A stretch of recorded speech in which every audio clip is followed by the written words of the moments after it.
grandparents lived on Maple Avenue. We like I said, we used to get together every Sunday, and all of us we were bored. We had this little club where we had dues, where we had to give like a penny or 2 pennies every time we came.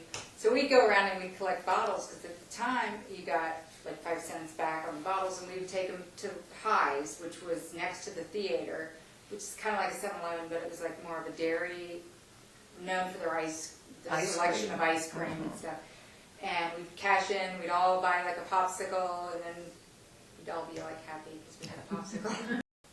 We used to hang out at the pizza fair there in the Glendon Shopping Center. That's where all the kids used to, like, they'd pull up and talk, you know, and drive around town in their fast cars and act like they were cool. Midgetville. I was going to ask about that. Yeah. Supposedly a hotel at one time where it was, it burned down, but people from D.C. would come out and summer at the hotel there, and then they built this 7 little. I've heard that. I have. Down Loring, but I mean. No, Midgetville on Wedderburn. By Cedar Lane, they used to come out there. There used to be. But the motel burned down, so he built 7 little houses, and they thought that because Bailey's Crossroads was named after Barnum and Bailey Circus, that some of the midget people actually settled in those houses, but that's all speculation. I don't think anybody really I never knows. saw a midget there. Did you go like on Halloween? Not on Halloween. No, I didn't do that.